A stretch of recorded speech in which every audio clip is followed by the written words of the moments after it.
Oh, Chris Popper. I'm joined by Christie, Anastasia, one of the park rangers here at Acadia National Park. And, you know, we've all heard about the hurricanes coming.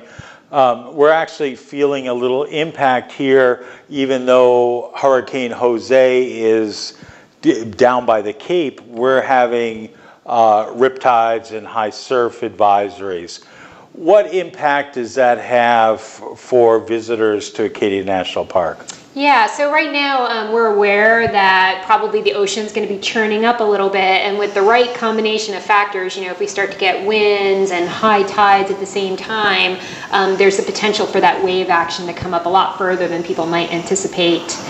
So we have taken the precaution of putting signs out in places people are likely to gather that warn them that this might be a high surf area. So, for example, Thunder Hole.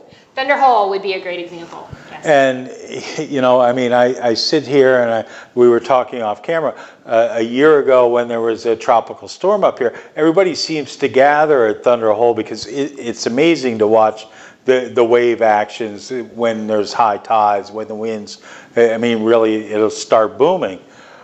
But you shouldn't climb on the rocks when there are high surf advisories. Yeah, I think there's an inclination of our human nature to want to get close to kind of the mystery and the energy of that ocean, and it is really magical. But people need to remember too that, you know, the granite, when it gets wet, and it does tend to get more wet when we have these events going on, gets also really slippery.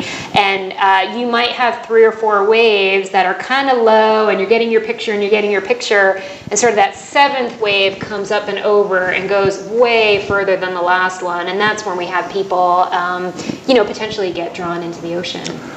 And unfortunately, I mean, this happened during, I think it was Hurricane Bill many years ago. A family was swept off of Thunder Hole.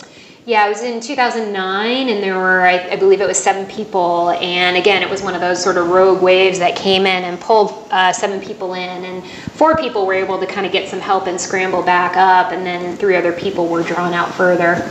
Yeah, I mean, and so even though the inclination is to go down there and watch and marvel at Mother Nature, it can be dangerous, and that's why the signs are put out there. And for goodness sakes, don't go down there by yourself, and certainly don't go down onto the actual viewing area of Thunder Hole.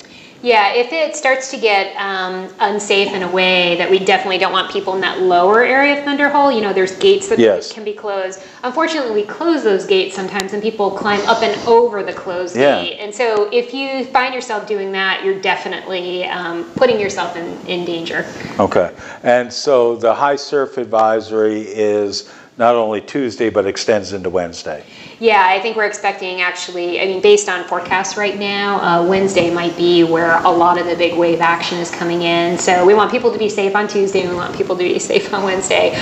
You know, when people come to the parks, you know, we want them to have fun. Yeah. Maybe they'll learn something, but more than anything, we want them to be safe so they can go back home to their friends and family and talk about the amazing time they had. Right. Now, you've got alerts. Where can people find alerts as to what's happening if there are closures at Acadia National Park? 3 places to really find that are: 1, on our Facebook page. And so I know we posted some things there about the high surf, riptide, surf advisory.